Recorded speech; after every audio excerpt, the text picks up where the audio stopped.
গল্পকথনে আপনারা শুনছেন Henry rider হ্যাগার্ডে লেখা গল্প অ্যালিসা। অ্যালিসার চতুর্থ পর্ব আজ। ইসাচারের কাছ থেকে ঘুষ নেওয়ার সময় ম্যাটেমের মাথায় খেলে গেছে কিভাবে সে কি করবে। এথোবালের কাছ থেকে ঘুষ পেয়ে কাজটা সম্পন্ন করতে আরও আগ্রহী হয়ে উঠল সে। যদি সে সফল হয় তাহলে চিরতরে বিচ্ছেদ হবে এজেল আর অ্যালিসার। পরিকল্পনাটা খুব সহজ, সাধারণ। বাল্টিসের মৃত অবতারের বদলে আরেকজনকে নির্বাচিত করবে মন্দিরের পুরোহিত আর উপাসিকারা। তার স্বামীকে সাদিদের পদ থেকে নিতে হবে। কাজী ম্যাটেম ভাবল, যদি নতুন অবতার হিসেবে এলিসা নির্বাচিত হয় তাহলে ইহুদি ধর্ম এজেলের সঙ্গে তার বিয়ে আর কোনো সম্ভাবনাই থাকে না। অবতার এলিসাকে বিয়ে করতে হলে রাজপুত্র এজেলকে নিজের ধর্ম পরিত্যাগ করতে হবে। সেটা কোনো ইহুদিই করবে না। যাকে তারা মিথ্যে দেবতা অথবা শয়তান বলে জানে, তার অবতার সাদিদ হয়ে অভিনয় করা কারো পক্ষে সম্ভব নয়। ম্যাটেমের পরিকল্পনা সফল হলে শুধু যে এজেলের সঙ্গে এলিসার বিয়ে হবে না তাই না, তাদের পারস্পরিক সম্পর্ক টুটে যাবে। এসব ব্যাপারে ধর্মীয় আইন অত্যন্ত অনমনীয়, এতটাই অনমনীয় যে বাল্টিসের অবতারের সঙ্গে একা কোনো পরপুরুষ মানুষকে দেখা গেলে দুজনকে মৃত্যুদণ্ড দেওয়া হয়। এর প্রধান কারণ ধরে নেওয়া হয় অবতার পৃথিবীতে দেবীর প্রতিনিধিত্ব করছে, আর তার স্বামী সাদিদ সেও প্রধান দেবতার অবতার। কাজেই বাল্টিসের অবতারের সামান্যতম সন্দেহজনক আচরণের অর্থই হচ্ছে স্বর্গের পবিত্র দেবতাকে অপমান করা।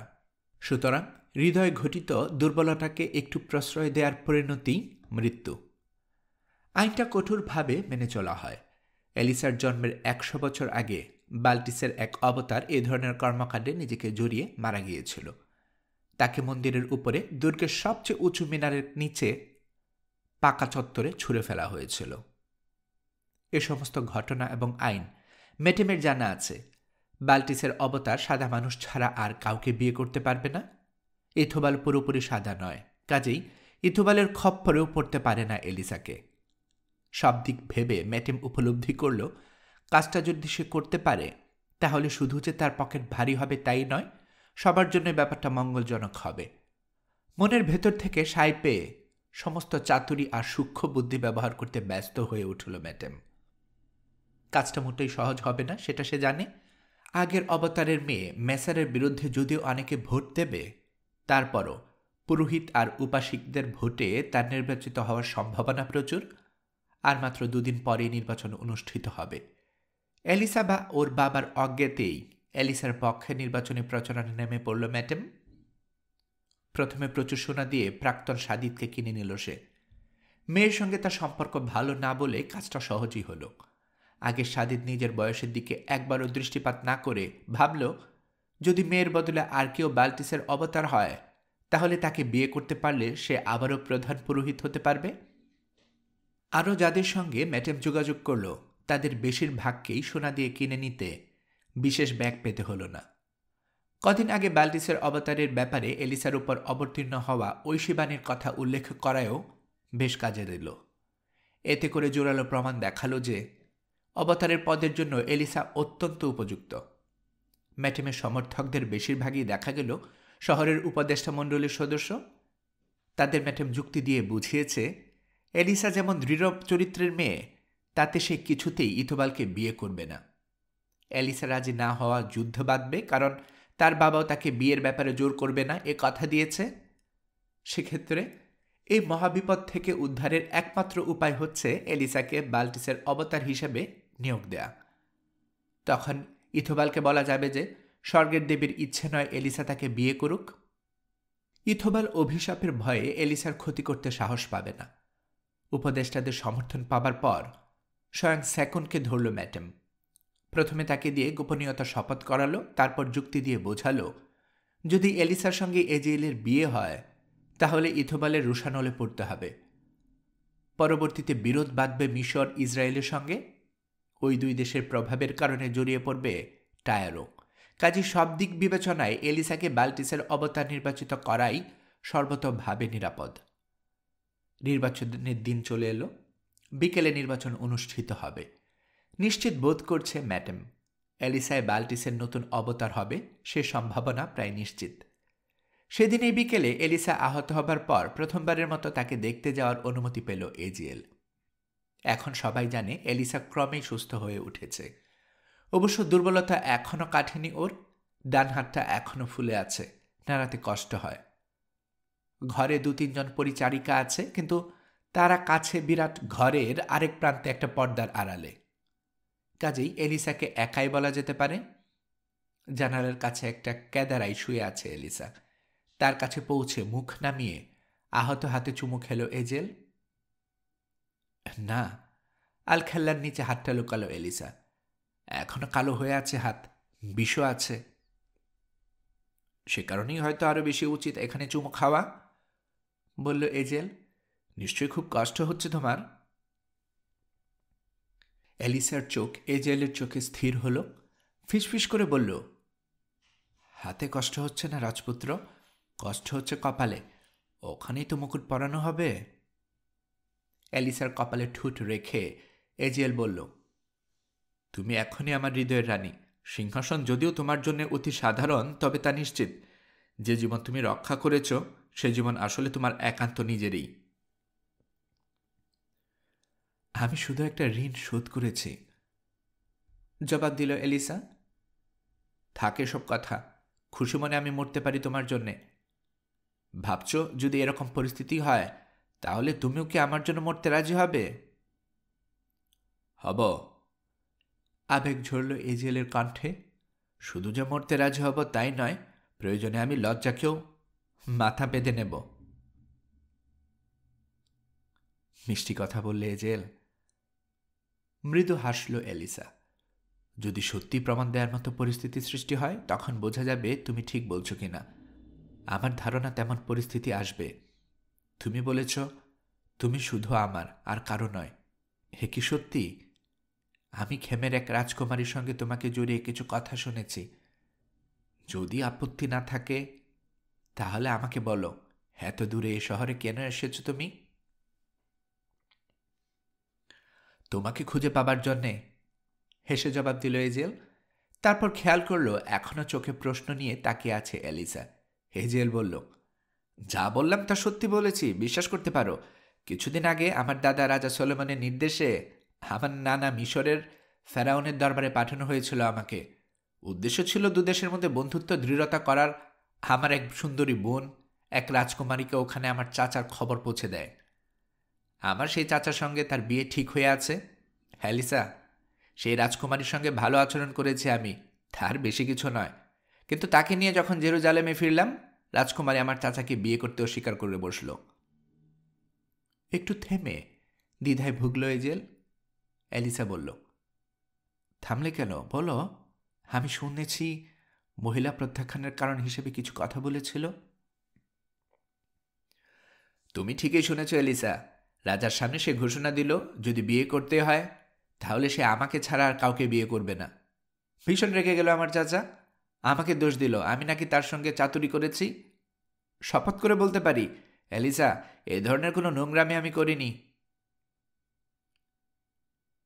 যদিও মেয়েটা ছিল খুব সুন্দরী এজিএল, তারপরও মহান রাজা কি বললেন?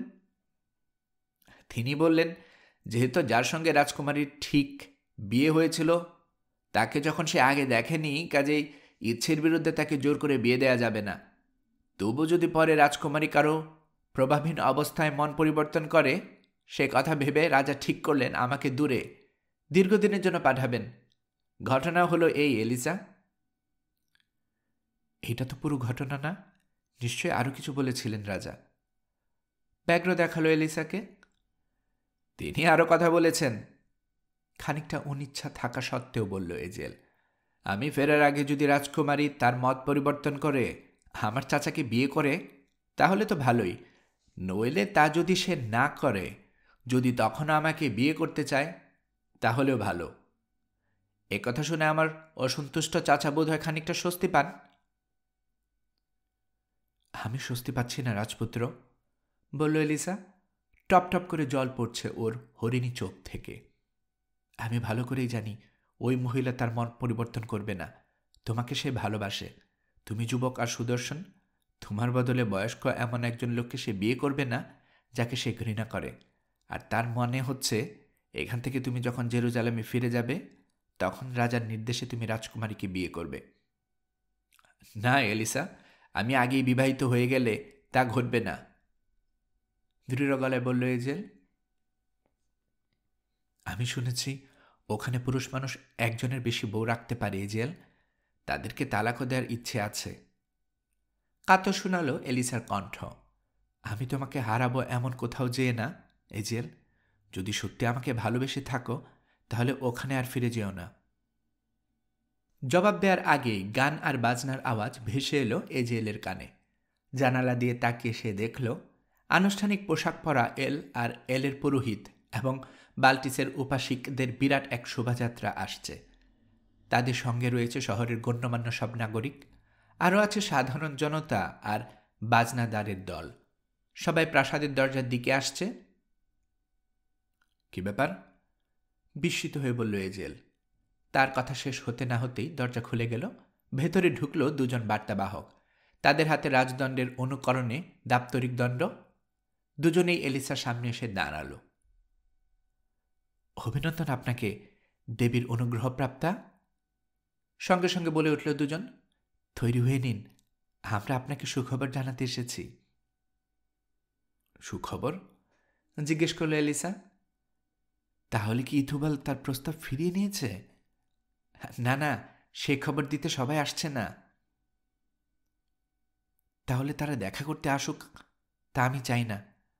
আন্দাজ করতে চেষ্টা করল এলিসা ব্যাপারটা কি হতে পারে। আমি এখনও অসুস্থ এবং দুর্বল। ক্যাদারায় গা এলিয়ে দিল ও। যারা আসছেন তারা যা বলবেন তাতে আপনি সুস্থ হয়ে উঠবেন, জানালো বার্তাবাহকদের একজন। আবারও প্রতিবাদ করল এলিসা, কিন্তু ওর কথা শেষ হবার আগেই দরজায় দেখা দিল আগের অবতারের স্বামী সাদিত। তার পেছনে এলো পুরোহিত আর উপাসিকারা, স্যাকুন, ম্যাটেম আর শহরের গণ্যমান্যরা। সর্বোচ্চ দেবী, চিৎকার করে উঠলে বসল সবাই। হাঁটু মুড়ে কুর্নিশের হিরিক পড়ে গেল। সর্বোচ্চ দেবী, দেবতার নির্বাচিত দেবীর অবতার। হতবাক হয়ে তাদের দিকে তাকালো বিস্মিত হতভম্ব এলিসা। তারপর দুর্বল গলায় বলল, কি ব্যাপার? আমি তো কিছুই বুঝতে পারছি না। হাঁটু মুড়ে বসেছিল সাদিত। নতুন সাদিত নির্বাচিত হবার আগ পর্যন্ত সে একই পদে থাকবে। এবার সে উঠে দাঁড়িয়ে মুখপাত্র হিসেবে বলতে শুরু করল, শুনুন এবং জানুন, দেবী, স্বর্গীয় অনুগ্রহ আপনার উপর বর্ষিত হয়েছে। পবিত্র দেবী, স্বর্গের দেবতা এল এবং দেবী বাল্টিসের ইশারায় আমরা এ শহরের পুরোহিত এবং উপাসিকারা মৃত্যুর মাঝ দিয়ে যে শূন্যস্থান সৃষ্টি হয়েছে তা পূরণ করতে আপনাকে দেবীর অবতার হিসেবে নির্বাচিত করেছি। অভিনন্দন আপনাকে, দেবীর অবতার। অভিনন্দন দেবীকে। সাদিত থেমে যাওয়ায় নীরবতা নামল ঘরে। সে নীরবতা ভেঙে এলিসা দুর্বল স্বরে বলল, আমি এ সম্মান চাইনি, এ সম্মান আমি প্রত্যাখ্যান করছি। দেবী সিংহাসনে মেসার দাবি বেশি, তাকে অবতার হতে দিন। সে যদি না হয় তাহলে উপযুক্ত অন্য কোনো মেয়েকে অবতার করুন। তা হয় না, বলল সাদিত। দেবীর ইচ্ছাতে আপনি অবতার হয়েছেন, মেসা বা আর কেউ অবতার হতে পারবে না। দেবদেবীর ইচ্ছেকে পরিবর্তন করা যায় না। মৃত্যু যতদিন না আপনাকে নিয়ে যায় ততদিন আপনি আমাদের মহামান্য অবতার। তাহলে কি আমাকে আমার ইচ্ছের বিরুদ্ধে অবতার হতে হবে? কাতর শোনালো এলিসার কণ্ঠ। এই জেলের দিকে তাকালো ও, যেন পরামর্শ চায়। পেছনে দাঁড়ান রাজপুত্র এজেল, কড়া গলায় প্রায় নির্দেশ দিল সাদিত। মনে রাখবেন, এখন থেকে তার সঙ্গে কোনো পুরুষ কথা বলতে পারবে না। যখন তিনি বিয়ে করে নতুন সাদিত নির্বাচিত করবেন তখন শুধু সে একা তার সঙ্গে কথা বলতে পারবে। সে অলঙ্ঘনীয় আইনের কারণে আপনাদের মধ্যে দূরত্ব সৃষ্টি হয়েছে। জেনে রাখুন, অবতারের সঙ্গ চাওয়ার অর্থ তার মৃত্যুকে নিশ্চিত করা।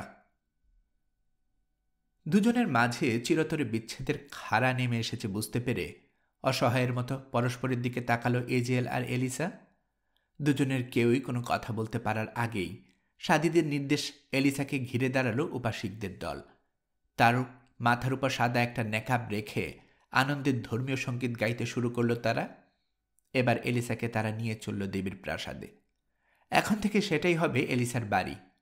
শোভাযাত্রায় সামিল হলো যারা এসেছিল, রয়ে গেল শুধু ম্যাটেম, রয়ে গেল ইসাচার, আর থাকল হতবাক এজিএল। ইসাচার গানের আওয়াজ পেয়ে এসেছিলেন, কেউ তাকে লক্ষ্য করেনি। নিশ্চিত থাকুন রাজপুত্র, খুশি খুশি গলায় ঠাট্টা সুরে বলল ম্যাডাম।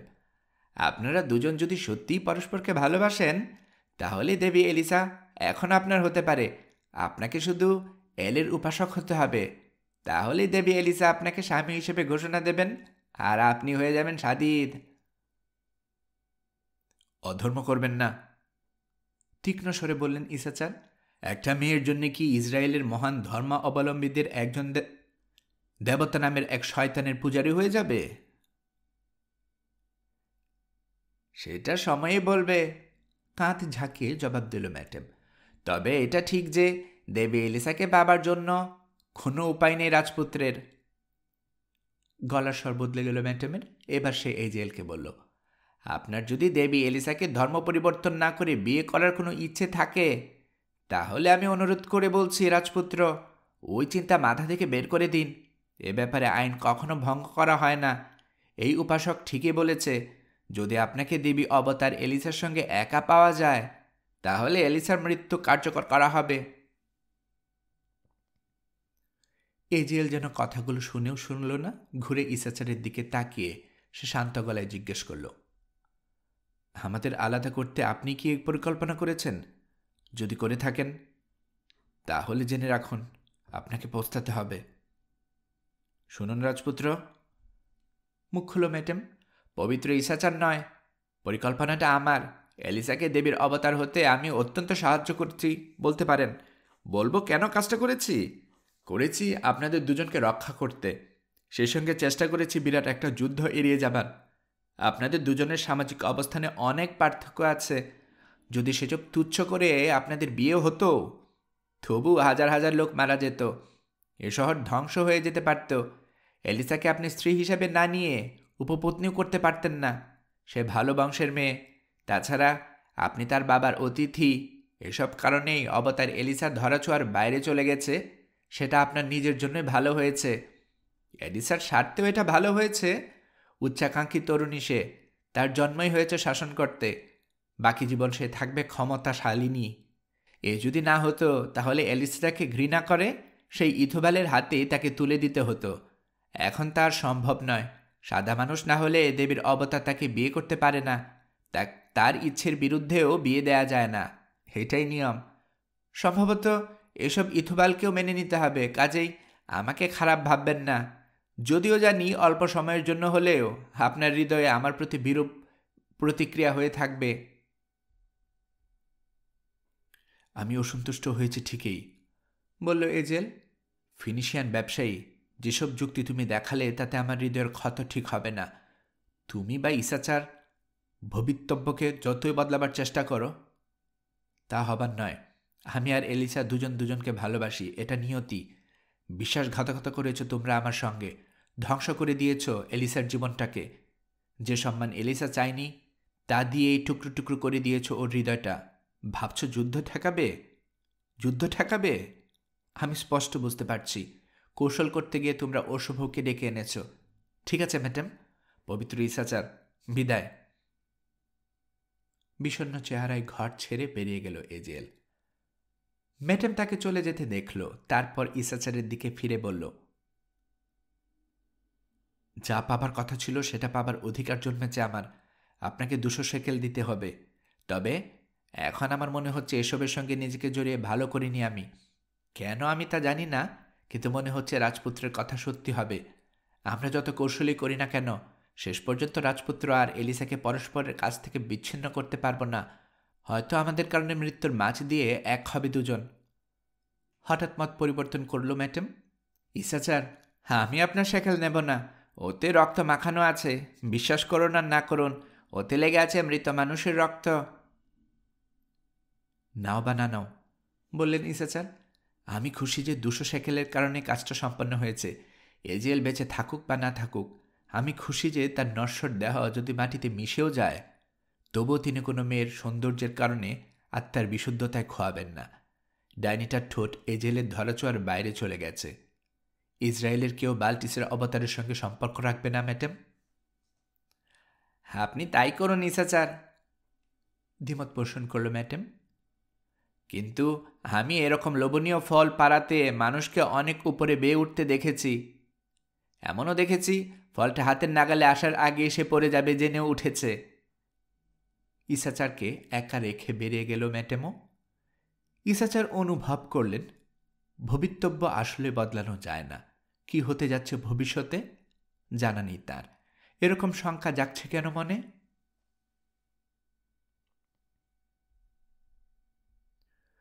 দুর্বল এবং বিহব্বল বোধ করছে এলিসা। ভাগ্যের অপ্রত্যাশিত নিষ্ঠুর খেলায় অবিচলিত নিয়ে যাওয়া হচ্ছে ওকে মহাসমারোহের অন্যতন প্রাসাদে। ওর চারপাশে নেচে নেচে গান আর প্রার্থনা করতে করতে চলেছে উপাসিকারা। দৃঢ় পায়ে এগোচ্ছে এর পুরোহিতেরা। পথ করে নিতে নিতে চিৎকার করছে তারা, পথ ছেড়ে দাও, পথ ছেড়ে দাও, পথ ছাড়ো চাঁদের নতুন মালকিন বাল্টিসের দেবীর জন্যে। পথচারীরা সম্মান দেখাতে মাটিতে মাথা ঠেকিয়ে কুনিশ করছে। চলেছে যেন বিজয় মিছিল। আবছাভাবে সব শুনতে পাচ্ছে হতচকিত এলিসা। আবছাভাবে দেখতে পাচ্ছে কুর্নিশ করার ভিড়। সর্বক্ষণ ওর হৃদয়টা যেন ছিঁড়ে করে যাচ্ছে কষ্টে। সর্বক্ষণ মনে হচ্ছে সবকিছু হারিয়েছে ও। সত্যি সবকিছু খুইয়ে বসেছে ও। মাত্র 1 ঘন্টা আগে যাকে ভালোবাসে তার সঙ্গ সুখ উপভোগ করছিল ও। তার ভালোবাসা নিজের অন্তরে অনুভব করছিল।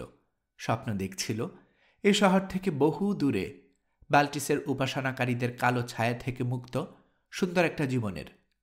আর এখন তাকে হতে হয়েছে যে দেবীর উপাসনাকে সে ভয় করতে শুরু করেছে, সেই দেবীর অবতার। চিরজীবনের জন্য বিচ্ছেদ সৃষ্টি হয়েছে যাকে সে ভালোবাসে তার সঙ্গে। হারাতে হয়েছে নতুন ধর্মের আলোকিত পথে অন্তরটা ভরিয়ে তোলা থেকে। মাত্র অন্তরে একেশ্বরবাদ মহত্ব অনুভব করতে শুরু করেছিল সে। সুন্দরী উপাসিকদের নাচ দেখছে এলিসা। শুনতে পাচ্ছে তাদের স্বর্ণ অলঙ্কারের রিনঝিন। ওইসব ওর জন্য। অন্তর বলছে এসব ও চায় না।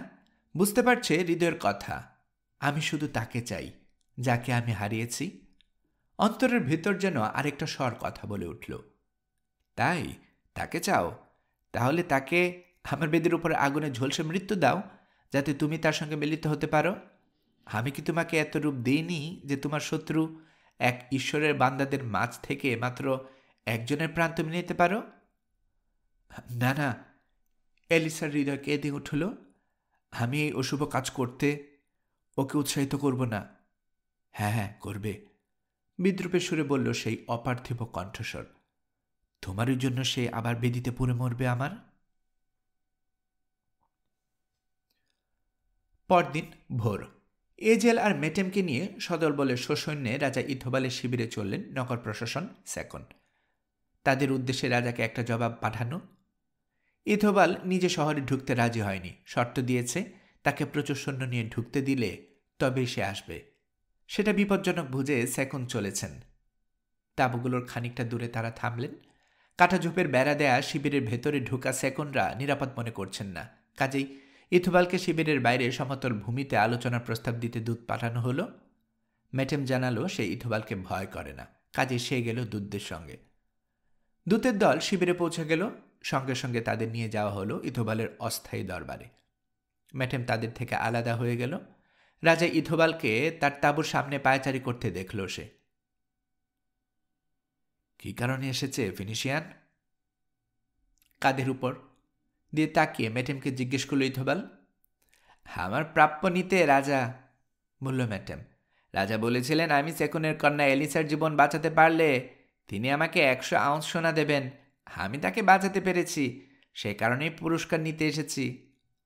আলখেলার ভেতর থেকে চুক্তি অনুযায়ী কত টাকা সোনা পাবে সেটা লেখা পেপিরাসটা বের করল ব্যবসায়ী। রাগ ঝরল ইথোবালের কণ্ঠে।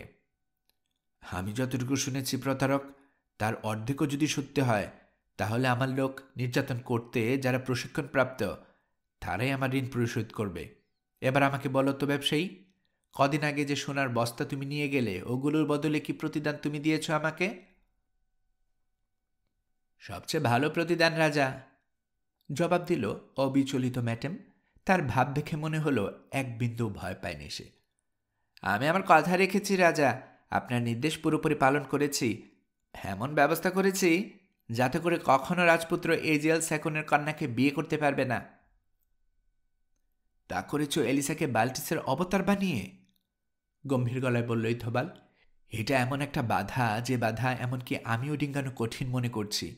এ প্রায় অসম্ভব যে এলিসা আমাকে স্বামী হিসেবে চাইবে, আর বাল্টিসের বিরুদ্ধে জোর খাটাতে গেলে সেটা যে কারোর জন্য মারাত্মক অপরাধ বলে বিবেচিত হবে, এমনকি রাজার জন্যেও। তাতে করে স্বর্গ থেকে নেমে আসবে অভিশাপ। একজন রাজাও এই ঝুঁকি নেওয়ার আগে 10 বার ভাববে, বাধ্য হবে ভাবতে। এসব জেনেই আমি এমনভাবে তোমার ঋণ শোধ করার চিন্তা করেছি যেমনটা তুমি ভাবতেও পারবে না। তুমি কি শুনেছ, আমার অধীন উপজাতীয় গোত্রগুলোর অনেক সর্দারই তাদের বর্ষার হাতল সাজাতে চায় সাদা মানুষের চামড়া দিয়ে। তারপর তাদের মাংস একটা ঔষধে চুবানো হয়। অনেকের ধারণা সেই মাংস খেলে সাহস বাড়ে। কথা শেষে তাঁবুর দিকে তাকালো ইথোবাল। তার ভাব দেখে মনে হলো এক্ষুনি প্রহরীদের ডাকবে। মেটেমের রক্ত হিম হয়ে গেল ভয়ে। তার ভালো করেই জানা আছে রাজকীয় জঙ্গলি নেতারা মিথ্যে হুমকি দেয় না। তবু স্বভাবজাত চাতুরী এই ঘোর প্রয়োজনের সময় তাকে ছেড়ে যায়নি। মেটেম জোর করে হেসে বলল, আমি শুনেছি আপনাদের অনেক অদ্ভুত রীতি আছে রাজা, কিন্তু সন্দেহ নেই যে ওদের বর্ষার হাতল আর কুচকানো চামড়া দিয়ে সাজালো দেখতে ভালো লাগবে না। আর আমার মাংস খেলে আপনার সর্দাররা যোদ্ধা হওয়ার বদলে সবাই ব্যবসায়ী হয়ে যাবে। থাক, কৌতুক বাদ যাক রাজা। শুনুন, আমার সমস্ত পরিকল্পনা একটা কথা আমি ভুলে গিয়েছিলাম। আমি ভাবতেও পারিনি আপনি এমন মানুষ যিনি পছন্দের মেয়েকে কাছে পাবার জন্যে কোনো বাধাকে অলঙ্ঘন মনে করবেন। আপনি কি মনে করেন মেয়েটা এখন দেবী? তাই যদি মনে করেন তাহলে আমার কিছু বলার নেই। সেক্ষেত্রে আমি শুধু এতটুকুই বলতে পারি, আপনার মতো একজন রাজার জন্যে স্বর্গীয় দেবীর চেয়ে উপযুক্ত স্ত্রী আর কে হতে পারে? তাকে জয় করে নিন রাজা ইথোবাল, জয় করে নিন। আমি কথা দিতে পারি, আপনার বর্ষাধারী সৈন্যরা যখন শহরের দেয়ালের বাইরে অবস্থান নেবে, তখন দেবতার পুরোহিতরা বাল্টিসের দেবতার অবতারের সঙ্গে আপনার ঠোঁটের মিলনে কোনো বাধাই সৃষ্টি করবে না। বাল্টিস দেবীর ঠোঁট? বলে উঠল ইথোবাল। তুমি কি মনে করো ওই ঠোঁটে চুমু খেতে আমার ভালো লাগবে? বিশেষ করে আমি যখন জানি ওই ঠোঁটে আরেকজন পুরুষ চুমু খেয়েছে। দেবতার প্রাসাদে অনেক গোপন ঘর আছে। আমার মনে কোনো সন্দেহ নেই যে ওরকম কোনো গোপন ঘরে এলিসার সঙ্গে মিলিত হয়েছে ওই ইহুদি রাজপুত্র। না রাজা, এই দুজনের মাঝে আমি এমন একটা বাধা তৈরি করে দিয়েছি যেটা তারা টপকাতে পারবে না। ইসরায়েলের কেউ দেবীর অবতারের সঙ্গে সম্পর্ক রাখবে না। তাছাড়া আমি এমন ব্যবস্থা করব যাতে করে রাজপুত্র শীঘ্রই দেশে ফিরে যান। তাকে ফেরত পাঠানোর ব্যবস্থা করো, তখন তোমাকে আমি বিশ্বাস করব ব্যবসায়ী, বলল ইথোবাল। আরও ভালো হতো তাকে কবরে পাঠানোর ব্যবস্থা করতে পারলে। কাজটা নিজে করতে পারলে আমি খুশি হতাম। ঠিক আছে, এবারের মতো তোমাকে ছেড়ে দিচ্ছি আমি। তবে মনে রেখো, যদি আমার কথায় অন্যথা হয় তাহলে তোমাকে চরম মূল্য দিতে হবে। কিভাবে দিতে হবে তা তোমাকে আমি বলেছি। এবার ফিরে যাও। বহিরাগত আর ব্যবসায়ীদের সঙ্গে আলাপ করে ফিরে যাবার ব্যবস্থা করো। দাঁড়িয়ে রইলে কেন? তোমাকে আমি যেতে বলেছি। তুমি কিন্তু এখনো বেঁচে আছো, আমি মত পাল্টাতে পারি। এখনো হাতে ধরে রাখা লেখাটার দিকে তাকিয়ে আছে ম্যাডাম। এবার বিনীত গলায় বলল, রাজা, আমি শুনেছি আপনি কখনো কথার বর খেলাপ করেন না। একজন বহিরাগত হিসেবেই বলছি, শীঘ্রই আমি চলে যাব আপনার দেয়া নিরাপত্তা নিয়ে। কাজেই এই ছোট লেনদেনটার কাজটা শেষ করে যেতে চাইছি। তাঁবুর দরজার কাছে চলে গেল ইথোবাল। তার কোষাধ্যক্ষকে 100 আউন্স সোনা সহ দেখা করতে নির্দেশ দিল। লোকটা এসে ওজন করে সোনা বুঝিয়ে দিল রাজাকে। এবার ইথোবাল বলল, তুমি ঠিকই বলেছ ব্যবসায়ী, আমি সবসময় আমার ঋণ শোধ করি। কখনো সোনা দিয়ে, কখনো লোহা দিয়ে শোধ করা হয়। সাবধান থেকো যাতে আমি তোমার কাছে আবার ঋণী না হই, কারণ আজকে তুমি সোনা দিয়ে ঋণের শোধ পেয়েছ, কালকে হয়তো লোহা দিয়ে পাবে। যেমনটা আমি বলেছি, বর্ষার হাতলে তোমার চামড়া জড়িয়ে থাকার কথাটা মনে রেখো। এবার যাও। সোনা জড়ো করে আলখেলার ভেতর লুকিয়ে রাখল ম্যাটেম। মাথা ঝুঁকিয়ে কুর্নিশ করে কাটা ঝোপের বেড়া দিয়ে শিবির থেকে বেরিয়ে এলো। বিরাট বিপদে ছিলাম, তাতে কোনো সন্দেহ নেই, নিজের মনে বলল সে। কপালের ঘাম মুছল। তবে আমিও ঋণী থাকতে পছন্দ করি না। আজকে আমাকে যে ভয় দেখানো হয়েছে সেজন্য আমিও ঋণী হয়ে গেছি। আমি যদি পারি তাহলে রাজা ইথোবাল তোমাকে আর এলিসাকে নিজের করে পেতে হচ্ছে না। এখন থেকে যাওয়ার আগে যদি পারি তাহলে তোমার মদের ভেতর ঔষধ ফেলে দিয়ে যাব আমি, অথবা তোমার পেটে একটা তীর ঢুকিয়ে দেব। আমি ফিনিশিয়ার ব্যবসায়ী মেটেম, কথা দিচ্ছি তোমাকে পস্তাতে হবে।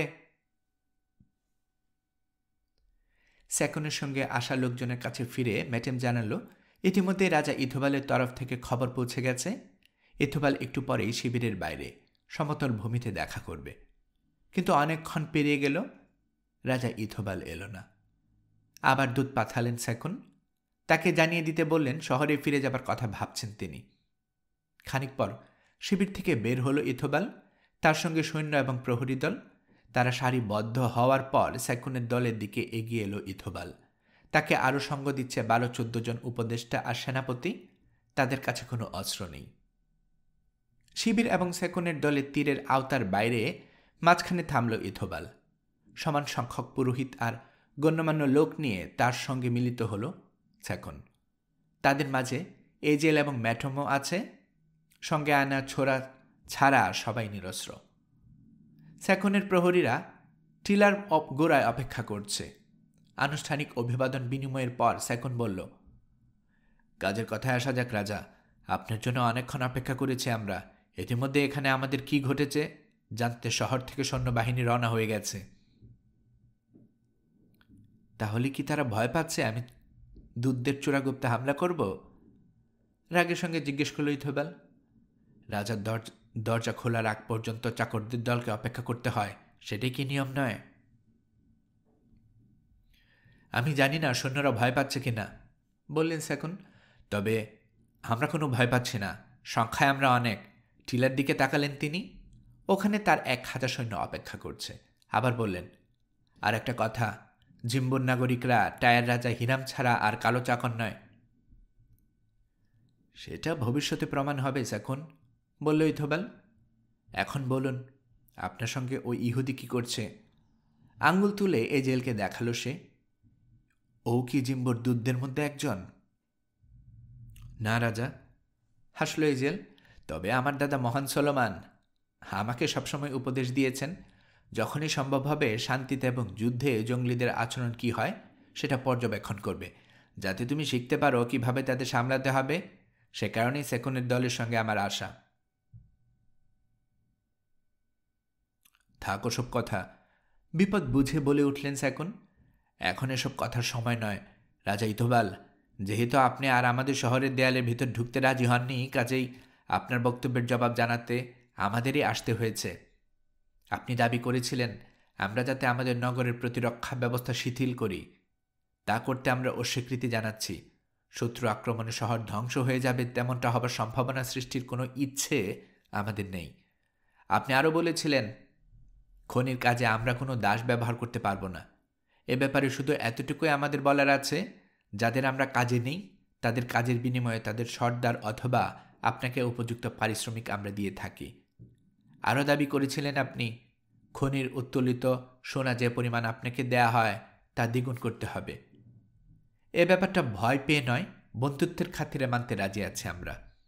শর্ত শুধু একটাই, যেহেতু আমরা যুদ্ধ নয় শান্তি চাই, কাজেই আপনি আমাদের সঙ্গে শান্তিপূর্ণ সম্পর্ক বজায় রাখবেন। রাজা, আপনি আমাদের জবাব শুনলেন, এবার আপনার বক্তব্য বলুন। পুরোটা শুনিনি সেকন, বলল ইথোবাল। প্রথম শর্তটা কি হবে? এলিসাকে স্ত্রী হিসেবে আমাকে বিয়ে করবে? রাজা, তা হবার নয়। স্বর্গের দেবদেবীর ব্যাপারটা আমাদের হাত থেকে নিজেদের হাতে তুলে নিয়েছে। এলিসা এখন বাল্টিসের প্রধান উপাসিকা, বাল্টিসের অবতার। রাগে আরও কালো হয়ে গেল ইথোবালের চেহারা। তাহলে দেবীর হাত থেকে তাকে আমি কেড়ে নেব, সে হবে আমার দরবারের নর্তকী। আপনারা ভেবেছেন যা খুশি করে পার পাবেন? আমি বিয়ের প্রস্তাব দিয়ে আপনাদের সম্মানিত করেছিলাম, আর আপনারা আমাকে নিয়ে মশকরা করেছেন। মনে করেছেন এলিসাকে অবতার বানিয়ে দিলেই ওই রাজপুত্রের সঙ্গে তাকে ঝুলিয়ে দেয়া যাবে? তাহলে তাই ভাবতে থাকুন। আমি বলে দিচ্ছি, আপনাদের এই শহরের প্রতিটা পাথর আমি আলাদা করে খসিয়ে দেব। আপনাদের রক্তে সেসব পাথর রঞ্জিত হবে। হ্যাঁ, আপনাদের যুবকরা আমার দাস হিসেবে খনিতে কাজ করবে, আর আপনাদের অভিজাত বংশীয় কুমারীরা আমার রানীদের চাকরানি হবে। নিজের সেনাপতিদের দিকে ফিরল ইথোবাল। শুনুন আপনারা, সর্দারের কাছে দূত পাঠান পূব এবং পশ্চিমে, উত্তর আর দক্ষিণে। আমাদের নির্ধারিত সময়ে তাদের উপজাতি সহ আমার কাছে আসতে খবর দিন। জিম্বুর প্রতিনিধি দলের দিকে ফিরল ইথোবাল। আপনাদের সঙ্গে এরপরে যখন আমার কথা হবে, তখন আমার অধীনে যুদ্ধ করতে তৈরি থাকবে 1,00,000 সৈন্য। সেকুন গর্ব ভরে মাথা উঁচু করে বললেন, আপনি যা বলেছেন তাতে যে পরিমাণ মানুষ মারা যাবে, তাদের অন্যায্য মৃত্যুর কারণে আপনি ধ্বংস হন এবং আপনার মৃত্যু হোক, এছাড়া আর আমার কিছু বলার নেই। ফ্যাকাশে হয়ে গেল সেকুনের চেহারা। যত চেষ্টাই তিনি করুন, শঙ্কা লোকাতে সফল হচ্ছেন না। তার সঙ্গীদের চেহারাতেও ফুটে উঠল চরম উদ্বেগের ছাপ। কোনো জবাব না দিয়ে ঘুরে দাঁড়ালেন ইথোবাল। শিবিরের দিকে হাঁটতে শুরু করলেন। নিচু গলায় তার দুর্দান্ত সাহসী যোদ্ধা দুজন ক্যাপ্টেনকে কি যেন বলল। তারা দলের শেষে হাঁটতে শুরু করল, মাটিতে চোখ নামিয়ে কি যেন খুঁজছে। সেকুন এবং তার সঙ্গীরাও ফিরে চলেছেন নিজেদের সৈন্যদের দিকে। তবে এজেল একটু অপেক্ষা করল। ক্যাপ্টেন দুজন কি খুঁজছে তা জানতে কৌতূহল বোধ করছে সে। ভদ্রতার সঙ্গে জিজ্ঞেস করল, কি খুঁজছেন আপনারা ক্যাপ্টেন? আমাদের একজনের হারিয়ে যাওয়া সোনার বালা, জবাব দিল তাদের একজন। মাটিতে চোখ বোলালো এজেল। দেখতে পেল ঘাসের একটা চাপড়ার তলায় অর্ধেক ডুবে আছে সোনার একটা বালা। ওটা তুলল ও। এটাই কি খুঁজছিলেন? হ্যাঁ, অনেক ধন্যবাদ আপনাকে। জিনিসটা নিতে এগিয়ে এলো দুজন। তারপর এজেল কিছু সন্দেহ করার আগেই তারা দুদিক থেকে শক্ত করে ধরে বসলো এজেলকে। টেনে হিচড়ে দ্রুত নিয়ে যেতে শুরু করল নিজেদের শিবিরের দিকে। লোকগুলোর বিশ্বাসঘাতকতা আর বিপদের মাত্রা বুঝে সামনে পড়ে থাকা একটা বড় পাথরে পা ঠেকিয়ে পেছন দিকে সরতে চেষ্টা করল এজেল। তারপর দেহ শিথিল করে দিয়ে মাটিতে শুয়ে পড়ল। ঝটিতে টান পড়ায় তার ডান হাত মুক্ত হয়ে গেল। সঙ্গে সঙ্গে এক ঝটকায় নিজের ছোড়াটা বের করে আনল সে, বসিয়ে দিল দ্বিতীয় লোকটার কাঁধে। ব্যথায় এজেলকে ছেড়ে দিল ক্যাপ্টেন। এবার ছেড়ে দেয়া স্প্রিংয়ের মতো লাফ দিয়ে উঠে দাঁড়িয়ে ঝট করে সরে গেল এজেল ধেয়ে আসা ক্যাপ্টেন দুজনকে এড়াতে। তার ঘুরেই তীরের বেগে ছুটল সেকুনের সৈন্যবাহিনী লক্ষ্য করে। পেছনে আওয়াজ পেয়ে ইতিমধ্যে ঘুরে দাঁড়িয়েছে সেকুন এবং তার সঙ্গী সাথীরা। ইথোবাল এবং তার লোকজনও ঘুরে দাঁড়িয়েছে। দৌড়ে এগুলো তারা ক্যাপ্টেন দ্বয় আর এজেলের দিকে। তারপর থমকে দাঁড়িয়ে ইথোবাল চিৎকার করে বলল, আমি চাই যুদ্ধের কারণ ওই বিদেশিটাকে বন্দি করা হোক। তোমার মেয়ের ভালোর জন্যই কাজটা করতে চেয়েছিলাম আমি সেকুন, কিন্তু এবারের মতো সে আমার হাতের নাগালের বাইরে চলে গেল। তাতে কিছু যায় আসে না সেকুন। শীঘ্রই আমার সময় আসবে। কাজেই বলছি সেকুন, যদি নিজের এবং ওর ভালো চাও তো ওকে যেখান থেকে এসেছ সেখানে ফেরত পাঠাও। আমি কথা দিচ্ছি সেক্ষেত্রে ওর কোনো বিপদ হবে না। আর কথা না বাড়িয়ে শিবিরের দিকে ফিরে চলল ইথোবাল। ক্যাপ্টেন দুজন তার সঙ্গী হল। তাদের পেছনে বন্ধ হয়ে গেল শিবিরের দরজা। শহরের দিকে যাত্রা করে সেকুন বললেন, রাজপুত্র এজেল, আপনার মতো সম্মানিত একজন অতিথিকে এটা বলা ঠিক নয়, তবু বলছি, আপনি আমার মাথার উপর মারাত্মক বিপদ ডেকে এনেছেন। এই নিয়ে দুবার আপনি ইথোবালের হাতে মরতে মরতে বেঁচে গেছেন। যদি মারা যেতেন তাহলে কোনো সন্দেহ নেই ইসরায়েলের রোষানলে পড়তাম আমি। বলতে বাধ্য হচ্ছি, আপনার কারণেই এখন জিম্বো শহর এমন এক যুদ্ধের দিকে এগিয়ে যাচ্ছে যে যুদ্ধে শহরটা হয়তো ধ্বংস হয়ে যাবে। আপনাকে পছন্দ করে ফেলেছে বলেই বারবার ইথোবালকে প্রত্যাখ্যান করেছে আমার মেয়ে। ব্যর্থতার অপমানে রাগ করে এখন সৈন্য জড়ো করছে ইথোবাল। আপনি যদি জিম্বোতে থাকেন তাহলে শান্তির কোনো আশাই নেই। আমার কথায় রাগ করবেন না রাজপুত্র। আপনার দাস সামান্য একজন নগর প্রশাসক আমি, কিন্তু ভালো হয় যদি সময় থাকতে আমাদের এখান থেকে আপনি চলে যান। সেকুন, জবাব দিল এজেল, আপনার সরাসরি মন খোলা কথার জন্য ধন্যবাদ। আমিও কিছু গোপন না করে বলছি, খুশি মনে চলে যেতাম আমি। এখানে আসার পর থেকে দুঃখ ছাড়া আর কিছুই আমি পাইনি। আমি আপনার মেয়েকে ভালোবেসেছিলাম, সেও আমাকে ভালোবেসেছিল। তাহলে বলুন, কিভাবে আমি যাই? যখন যাওয়ার অর্থই হবে এলিসার কাছ থেকে চিরতরে দূরে সরে যাওয়া। থাকবেন কি করে রাজপুত্র, যখন আপনার কথার অর্থই হচ্ছে ওকে লজ্জা আর মৃত্যুর দিকে ঠেলে দেয়া? সেই সঙ্গে তো আপনিও মারা যাবেন। এখন রাজপুত্র, আমাকে বলুন, আপনি কি কুমারী এলিসার কারণে আপনার বাবা দাদার উপাস্যকে হেলা করে এল আর ব্যাটিসের অনুসারী হবেন? তা হতে আমি প্রস্তুত নই, সেটা আপনি ভালো করেই জানেন সেকন। এমন পাপ করলে দুনিয়ার সব কিছু পেলেও আমি সুখী হব না। তাহলে রাজপুত্র, আপনার চলে যাওয়াই ভালো, কারণ এলের পুরোহিত না হলে আমার মেয়ে এলিসাকে পাবার কোনো উপায় আর আপনার সামনে খোলা নেই। অন্য কোনো পথে যদি তাকে আপনি পেতে চান, তাহলে আমারও সাধ্য নেই আপনাকে আর ওই মৃত্যুর হাত থেকে রক্ষা করা। আপনাদের তখন ক্ষমা করার অর্থই হচ্ছে দেবদেবীর অভিশাপ জিম্বর উপর নামিয়ে আনা। রাজপুত্র, আপনার এবং এলিসার দুজনের ভালোর জন্যই লোভকে জয় করে সাহসী একজন মানুষের মতো আপনার চলে যাওয়া উচিত। সেক্ষেত্রে আমার দোয়া থাকবে আপনার জন্যে, বাকি জীবনটা আপনি সম্মানের সঙ্গে বাঁচতে পারবেন। এক হাতে চোখ ঢেকে খানিক চিন্তা করল এজেল, তারপর বলল, ঠিক আছে, আমি চলেই যাব, তবে যাব ভাঙ্গা একটা হৃদয় নিয়ে।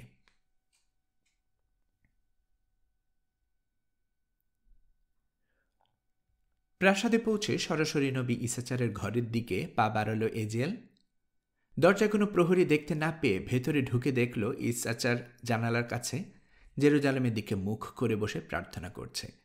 তিনি প্রার্থনায় এত মগ্ন যে প্রার্থনা শেষ হবার পর খেয়াল করলেন এজেল তার ঘরের মাঝখানে দাঁড়িয়ে আছে। একটা ঐশী ইশারা পেয়েছি আমি, বললেন ইসাচার। জেনেছি নতুন কোনো বিপদে পড়েছিলেন আপনি রাজপুত্র। সেটা কী ধরনের বিপদ তা জানতাম না, তবে বিপদ। সে কারণে প্রার্থনা করতে বসেছি, যাতে আপনার কোনো ক্ষতি না হয়। ইসাচারের হাতটা নিজের হাতে নিয়ে নিল এজিয়েল, ভক্তি ভরে বুকে জড়িয়ে ধরে বলল, সত্যি আমি বিপদে পড়েছিলাম বাবা। খুলে বলল সে কি ঘটেছিল। আমি কি আপনাকে বলিনি ওই দূতের সঙ্গে না যেতে? বলেছিলেন। যাক ওসব, নিরাপদেই ফিরতে পেরেছি আমি। এখন আর যা বলতে এসেছি সেটা শুনলে আপনি খুশি হবেন। এই 1 ঘন্টাও হয়নি আমি সেকনকে কথা দিয়েছি জিম্বো ছেড়ে চলে যাব। সত্যি ভালো খবর, বললেন ইসাচান। এই অভিশপ্ত পূজারীদের শহর পেছনে ফেলে দূরে চলে যাবার আগে পর্যন্ত একটা মুহূর্ত আমার শান্তিতে কাটবে না। খবরটা আপনার জন্য ভালো, কিন্তু আমার জন্য ভালো নয়, বলল এজেল। এখানে আমার তারুণ্যের সব আনন্দ চিরতরে রেখে যাব আমি। আমি জানি আপনি কি ভাবছেন। আপনি ভাবছেন সুন্দরী এক নারীর সাময়িক মোহে পড়ে এসব কথা বলছে আমি, কিন্তু তা সত্যি নয়। যখন প্রথম এলিসাকে দেখলাম তখন থেকে আমি জানি ও আমার জীবনের চেয়েও প্রিয়, আমার অন্তরের চেয়েও কাছের। কাজেই এখান থেকে যখন আমি চলে যাব, আনন্দ আর আশা পেছনে ফেলে আমি যাব। সঙ্গে নিয়ে যাব এমন একটা স্মৃতি, যে স্মৃতি আমার হৃদয়টাকে কুরে কুরে খাবে। আপনি বলেন এলিসা ডাইনি। ও এমন এক উপাসিকা যাকে বাল্টিস পুরুষদের মন জয় করার ক্ষমতা দিয়েছে, তাদের ধ্বংস ডেকে আনার ক্ষমতা দিয়েছে। কিন্তু আমি বলছি, পবিত্র ইসাচার, ওর একমাত্র জাদু আমার প্রতি ওর ভালোবাসার জাদু। আর এলিসাকে আপনি যতই খারাপ নামে ডাকেন, ও এখন আর অশুভ বাল্টিসের উপাসিকা নয়। এলিসা বাল্টিসের উপাসিকা নয়? তাহলে সে বাল্টিসের প্রধান উপাসিকা। তার অবতার হয় কি করে? এজিয়েল, আপনার ভালোবাসা আপনাকে উন্মাদ করেছে। ও বাল্টিসের অবতার হয়েছে তার কারণ ম্যাটেম এবং অন্যরা ওকে ওর ইচ্ছের বিরুদ্ধে নির্বাচিত করেছে, বলল এজেল। কার প্ররোচনায় করেছে সেটা আমি জানি না। ইসাচারের দিকে কড়া চোখে তাকালো এজেল। ঘুরে দাঁড়ালেন ইসাচার। এজেল বলে চলল, কিন্তু কে এই জঘন্য কাজটা করেছে তাকে দুষলে আর কি এসে যাবে এখন? তা তো ঠিক যে এখানে আমার উপস্থিতি দুঃখ আর রক্তপাত ডেকে আনছে। কাজে আমার দেয়া কথা অনুযায়ী আমাকে চলেই যেতে হবে। কখন আমরা রওনা হব রাজপুত্র? জিজ্ঞেস করলেন ইসাচান। আমি জানি না, বলল এজেল। যাওয়াটা আমার উপর নির্ভর করছে না। ম্যাটেম ঢুকেছে ঘরে, তার দিকে তাকালো এজেল। এই যে ম্যাটেম এসেছে, ওকে জিজ্ঞেস করুন। ম্যাটেম, বললেন ইসাচার। রাজপুত্র জিম্বু থেকে চলে যেতে চান। দেশে ফিরবেন তিনি, উপকূলে যাবেন, সেখান থেকে টায়ারে যাবার জাহাজে উঠবেন। তোমার কাফেলা ফিরতি পথে যাওয়ার জন্য তৈরি করে হবে কবে? ম্যাডাম বলল, স্যাকনের কাছে শুনলাম রাজপুত্রের সঙ্গে এ ব্যাপারে কথা হয়েছে তার। এখানে বিপদ ঘনিয়ে আসছে, কাজেই সুখবরটা পেয়ে আমি খুশি হয়েছি। আপনি যেমন বলেছিলেন পবিত্র ঈসাচার, জিম্বোর ঠিক তেমন পরিণতি আর বেশি দূরে নয়। সবাই আতঙ্কিত, প্রত্যেকেই চাইছে প্রতিবেশীর কাছে সম্পত্তি বেচে দিয়ে চলে যেতে। আমাদের কাফেলা কখন তৈরি হবে? আজ রাতের পরের রাতে। ওই রাত্রে যাত্রা শুরু করতে পারি আমরা। আগামীকাল সূর্য ডোবার পর একটা দুটো করে উঠে করে টাকা পয়সা মালপত্র পাহাড়ের একটা গোপন জায়গায় জড়ো করতে পাঠাবো। পরে রাজপুত্র, তার প্রহরী আর আমরা খচ্চরের পিঠে চেপে ওখানে পৌঁছে যাব। ইথোবালের কাছ থেকে নিরাপত্তার আশ্বাস পেয়েছে আমি। তবু 20টা মাল বোঝাই উঠ নিয়ে তার সৈন্যবাহিনীর মাঝ দিয়ে যাবার কোনো ইচ্ছে আমার নেই। তাছাড়া আরেকটা ব্যাপারে গোপনীয়তার দরকার আছে। আমাদের যাওয়ার খবর যদি প্রকাশ পায়, তাহলে শহরের অর্ধেক লোক আমাদের সঙ্গে যেতে চাইবে। তুমি যা ভালো মনে করো, বললেন ঈসাচান। তুমি কাফেলার নেতা, তোমার উপরেই যাত্রাপথে রাজপুত্র এজিএলের নিরাপত্তার দায়িত্ব দেওয়া হয়েছে। আমি রওনা হবার জন্য তৈরি। যত তাড়াতাড়ি রওনা হবে তোমার উপর ততই খুশি হব আমি। ঈসাচারের ঘর থেকে বেরিয়ে এজিএল ম্যাটেমকে বলল, আমার সঙ্গে এসো, তোমার সঙ্গে কথা আছে। নিজের ঘরে পৌঁছে বলল, শীঘ্রই এই শহর ছেড়ে চলে যাব আমরা। তার আগে আমাকে বিদায় নিতে হবে। এলিসার কাছ থেকে? জিজ্ঞেস করল ম্যাডাম। হ্যাঁ, আমি ওকে বিদায় জানিয়েছি, একটা চিঠি লিখতে চাই। সেটা নিজের হাতে তুমি ওর কাছে পৌঁছে দিতে পারবে? হয়তো ব্যবস্থা করে ফেলা যাবে রাজপুত্র, তবে তাতে খরচ হবে। আপনার কাছ থেকে কোনো টাকা আমি চাই না। আমার কাছে যদি কিছু ছবি আছে বিক্রি করার মতো, সেগুলো বেচতে চাই। আমরা ব্যবসায়ীরা সবসময় সবখানে জিনিস বিক্রি করতে যাই। এমনকি বাল্টিসের অবতার চাইলে তার ওখানে যেতেও আমাদের বিধিনিষেধ নেই। চিঠি লিখে ফেলুন, আমি ওটা নিয়ে যাব। তবে কাজটা করতে আমি খুব একটা স্বস্তি পাচ্ছি না। ধীরে সুস্থে যত্ন নিয়ে চিঠিটা লিখল এজেল। তারপর ওটা ম্যাটেমের হাতে দিল। ওটা নিয়ে আলখালের ভিতর ঢুকিয়ে ম্যাটেম বলল, আপনার চেহারাটা বিষণ্ণ দেখাচ্ছে রাজপুত্র, কিন্তু বিশ্বাস করুন, যা করছেন তার ঠিক কাজই করছেন। হয়তো তাই হবে, জবাব দিল এজেল। তবে কাজটা করার চেয়ে মরাও আমার জন্য ভালো ছিল। যারা আজ এই পরিস্থিতি সৃষ্টি করেছে, তাদের উপর আমার অভিশাপ যেন পড়ে। এখন শোনো ম্যাডাম, চিঠিটা নিজের হাতে এলিসাকে দেবে তুমি। এ যদি কোনো জবাব দেয়, তাহলে সেটা নিয়ে আসবে আমার কাছে। বিশ্বাসঘাতকতা করো না। অন্য কেউ এই চিঠির বদলে যা দেবে তার দ্বিগুণ দিতে রাজি আছে আমি। ভয় পাবেন না রাজপুত্র, নিচু গলায় বলল ম্যাডাম। এই কাজটা আমি করব বন্ধুত্বের খাতিরে, টাকার জন্য নয়। ঝুঁকিটা একা আমার, লাভ ক্ষতি আপনার।